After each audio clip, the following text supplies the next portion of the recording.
We just started for a short trip to some silo art, located in New South Wales. Our first stop is the Blue Mountains, west of Sydney.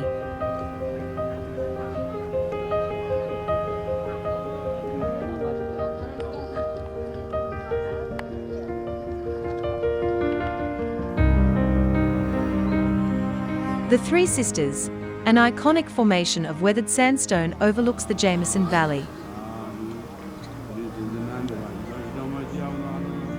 Located a relatively short distance from Sydney, the spectacular scenery of the mountains attracts many visitors from far and wide.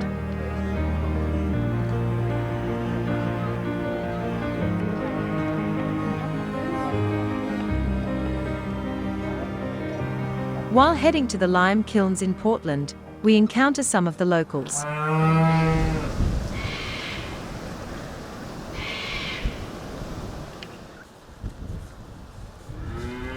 The two bottle kilns, dated circa 1888, have been used in the production of cement. Locally dug limestone and clay material was heated to a very high temperature and then ground into the fine powder that is cement.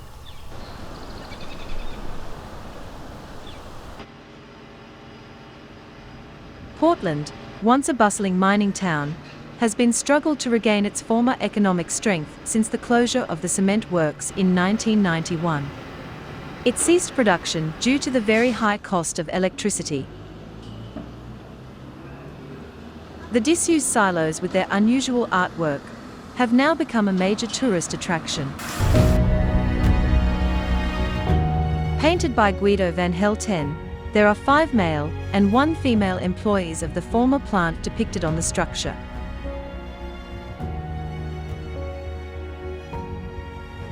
Cement produced here was used for the construction of many buildings in Sydney. One staff member jokingly coined the phrase of Portland being the town that built Sydney.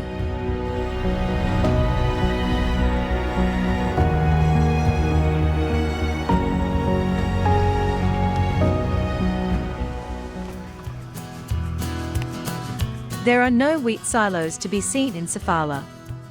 The small village came into being due to gold found in the region. This building was the first hotel in town and still boasts some of its original features.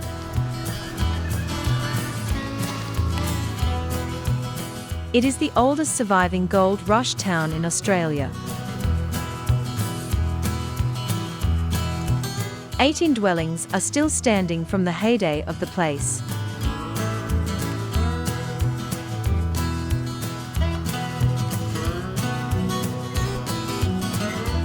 A lot of paraphernalia from yesteryear is on display in the front yard and slowly rusts away.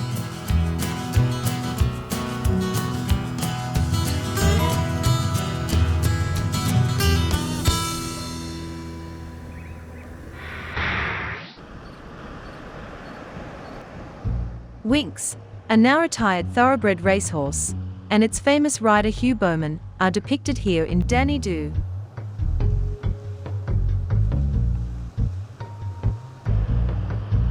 The painting has been completed over several years.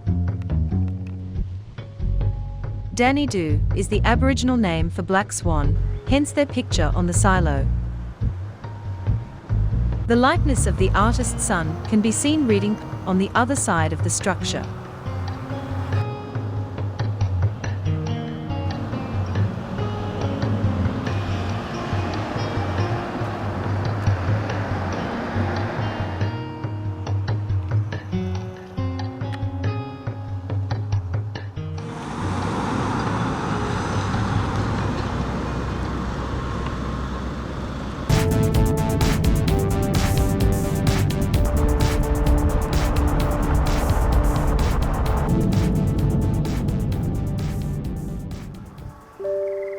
It is certainly unusual to see sheep wearing socks.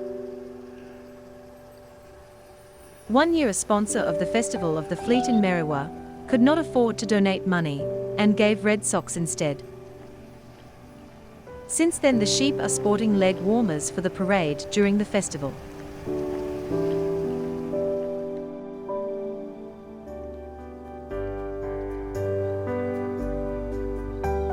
While driving towards Quirindi, some unusual rock formations catch our eye.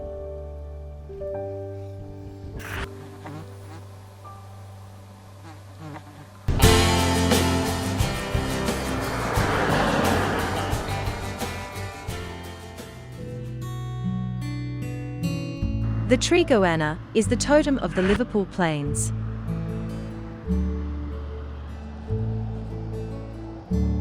The artwork in Quirindi was inspired by fascinating stories about how certain animals worked with the indigenous people as helpers and protectors.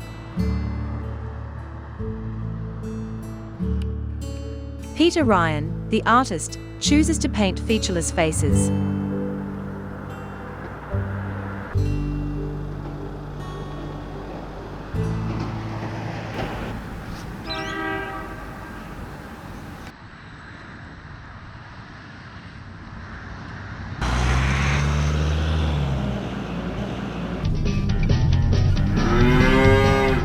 We are being held up by a large herd of cattle. This is called droving the long paddock. It refers to stretches of land along the roadside, which anyone can use to feed their herd, especially during drought.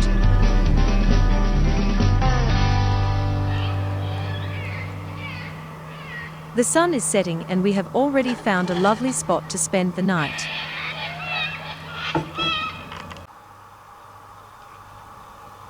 Considering the very cold nights, we appreciate the warmth of a campfire.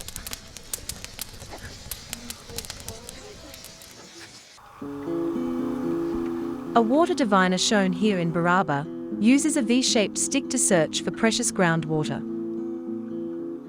The old-fashioned method may be debatable, country folk however swear by it.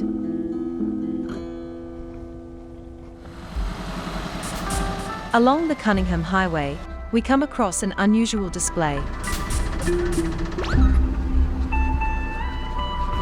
Car bodies and scrap metal has been repurposed by local artists.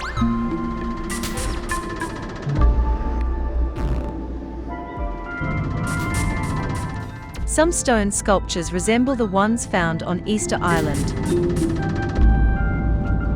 All this is part of Gandhi Windi's art trail.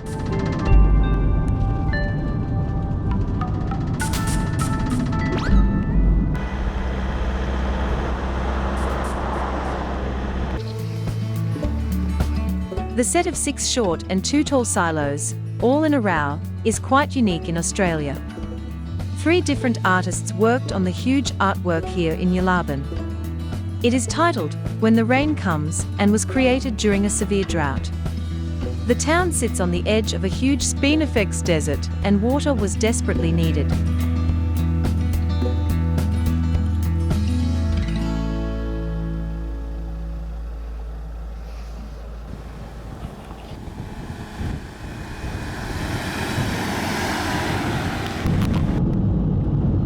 We are driving towards Texas, our last stop on this trip. A stunning mural on the local water tank is titled Turning Things Around. The symbolism of the figures encircled by a wagon wheel refers to the strong bond of both family and community connections.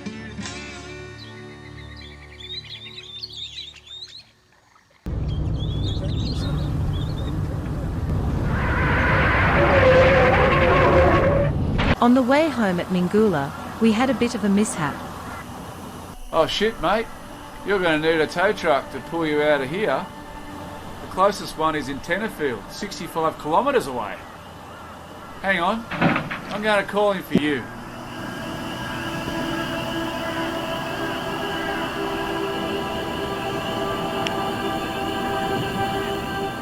The hidden incline caused the van to lean precariously.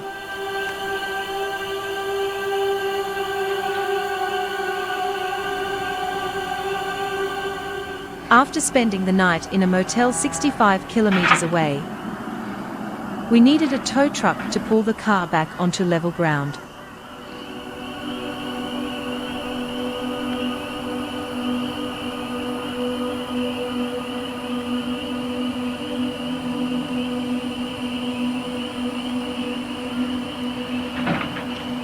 Ooh, it's crashed. This was not exactly the fitting finale to our trip, but it could have been much worse.